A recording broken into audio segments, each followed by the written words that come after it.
Bonjour et bienvenue sur Automobile Propre pour découvrir la nouvelle génération de Porsche Taycan, la berline sportive 100% électrique du constructeur de Stuttgart. Mais tout d'abord, je vous invite à vous abonner à la chaîne YouTube d'Automobile Propre et de ne pas oublier de cocher les notifications. Le Porsche Taycan, ou la Porsche Taycan comme vous voulez, est apparu en 2019 et se décline en 3 versions. Coupé 4 portes, break dit Sport Turismo ou Cross Turismo, c'est-à-dire le break surélevé. Sur cette nouvelle génération de Taycan, en fait, il s'agit d'une version restylée, une phase 2. Le constructeur a surtout cherché à optimiser l'efficience, la performance, la charge et l'infotainment, le système multimédia. Concernant les boucliers, on a une différence entre les versions standard et les versions turbo. Et vous noterez qu'on trouve de nouveaux optiques entièrement à LED. Il s'agit de feux Matrix et à l'arrière, on trouve une bande lumineuse avec le logo Porsche illuminé. Comme vous pouvez le voir ici, on a 3 nouveaux coloris, un nouveau vert, cette couleur qu'on retrouve sur la Porsche 911 Dakar, et ici une couleur Provence, très sympathique. Et le constructeur a également développé de nouvelles jantes en alliage, mais pas seulement pour l'esthétique, également pour l'aérodynamique. Côté moteur, on a plus de puissance, notamment avec l'arrivée d'un nouveau moteur synchrone à aimant permanent à l'arrière. À l'avant, c'est toujours la même chose. Ça débute avec 300 kW sur la version propulsion. Le modèle 4S va développer 440 kW. Ensuite, on est sur le modèle turbo qui va être à 650 kW. Et enfin, le Turbo S à 700 kW et 1100 Nm de couple qui nous fait 952 chevaux. On a également une nouvelle batterie, mais ça, je vous en parlerai en roulant. À l'intérieur, l'habitabilité reste la même.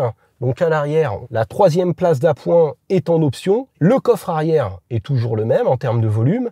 Et on a toujours un petit frunk à l'avant. La présentation intérieure est assez proche de celle de l'ancienne génération. Là, j'ai les sièges en tissu dit Pepita, qu'on retrouve sur les 911 classiques. Et quand on est sur cette sellerie en tissu, eh bien, c'est pas du cuir, c'est du simili-cuir vegan, que ce soit à la fois sur le bord des sièges ou sur le haut des portières et le dessus de la planche de bord. L'instrumentation a été revue avec davantage de couleurs. On a plus d'informations sur tout ce qui concerne l'autonomie et la recharge. Au milieu, on trouve toujours un écran tactile qui est pas immense, mais qui peut être doublé du côté passager. Et vous voyez, à la place du conducteur, eh bien, je ne vois pas ce qui se passe du côté passager, puisque j'ai un filtre opaque. Et si je me mets à la place du passager, eh bien, je vois bien ce qui se passe sur l'écran. Du coup, je peux regarder des vidéos et le constructeur propose une plateforme avec des films. Le système multimédia a été peaufiné, surtout au niveau de la planification. On a un planificateur beaucoup plus efficace aujourd'hui et un système de préconditionnement des batteries avant la charge. On trouve également un affichage tête haute avec réalité augmentée comme chez BM ou Mercedes. Apple CarPlay a lui aussi été amélioré avec la possibilité de régler la climatisation sans pour autant sortir du système, par exemple. Et le constructeur a également fait évoluer son système d'aide à la conduite. Et maintenant, on va aller faire un petit tour à bord avec un essayeur maison. Et nous voici au volant de ce Taycan nouvelle génération avec Yann, pilote ingénieur chez Porsche. Man kann fahren, bitte schön? Sehr gerne. Danke. C'est parti. Alors là, tout de suite, on sent que la voiture est un peu plus confortable qu'avant. Parce qu'avant, on avait les suspensions pneumatiques. Mais maintenant, on a le système Porsche Active Drive. Donc en fait, c'est des suspensions pneumatiques, mais indépendantes. Et on n'a plus besoin de barres anti-roulis, comme sur la nouvelle Panamera. C'est le même système. Je vous l'avais déjà présenté sur la présentation de la Panamera. Et c'est assez impressionnant. Alors bien sûr, c'est une option. Là, on est à bord d'un modèle Sport Turismo Turbo. Donc c'est pas la Turbo S, on est sur une turbo qui va faire quand même 650 kW de puissance et on a toujours une boîte de vitesse à 2 rapports. Donc on va descendre en première, on va dire en dessous de 50-55 km/h si on appuie fort et elle va passer la seconde autour de 80-90 km/h.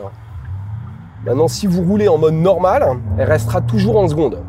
Alors on a plus de possibilités de personnalisation entre, on va dire, l'accélérateur, la direction et le réglage des suspensions. On peut même modifier le son du moteur. Alors le pack de batterie a évolué aussi. On est désormais à 105 kWh de capacité brute, ce qui nous fait 97 kWh de capacité nette. En termes d'autonomie, le constructeur annonce un gain de 35%, ce qui est quand même énorme. Ça veut dire qu'on va être à 678 km sur la version propulsion, au lieu de 503 précédemment, et 630 km sur la version Turbo S, au lieu de 467 km auparavant. Donc c'est vraiment un gain non négligeable. On n'a pas beaucoup plus de batterie, mais ils ont vraiment optimisé à la fois, on va dire, la gestion des batteries, la chimie des batteries, et aussi la récupération d'énergie, puisque là, ça peut atteindre jusqu'à 400 kW avec le freinage régénératif. Donc on a gagné en perf. On va être à 4 secondes 8 au lieu de 5 secondes 4 sur le modèle d'entrée de gamme propulsion, et 2 secondes 4 sur le 0 à 100 au lieu de 2 secondes 8 sur la version Turbo S. Pour vous dire que c'est des accélérations fulgurantes. Donc là, vous voyez, même quand c'est un peu bosselé, on sent que la suspension gère à merveille. On n'a pas de prise de roulis. Là, vous voyez, il freine. Hop, la voiture plonge pas. Il n'y a quasiment pas de roulis, mais on est bien maintenu. Il me secoue un peu. Ah ouais, à la réaccélération, on sent qu'on a une motricité optimale, même si on est sur du gras. Là, vous voyez que c'est froid et qu'on est en pneu neige, donc on n'a pas de grip maximum. Ah ouais, sur les prises d'appui, c'est impressionnant. On sent que la voiture est basse, parfaitement équilibrée. Bon, c'était déjà le cas sur le Taycan. Mais là, avec la nouvelle suspension Active Ride, c'est encore mieux.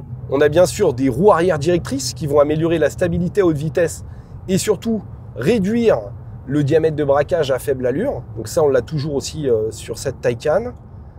Ce qui va la rendre beaucoup plus maniable, par exemple, qu'une Tesla Model S en ville. Allez, on entre sur un petit bout d'autobahn à vitesse illimitée.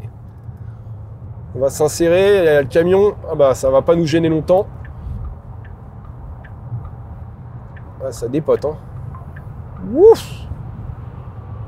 Ça annonce 260 km/h de vitesse de pointe. Il appuie sur le bouton boost. Et là, on passe de 130 à 190, 202. Ouf! 240. Alors, il n'a pas pris plus de 240, Yann, parce qu'on est en pneus hiver. Et c'est la limite de vitesse autorisée sur nos pneus hiver.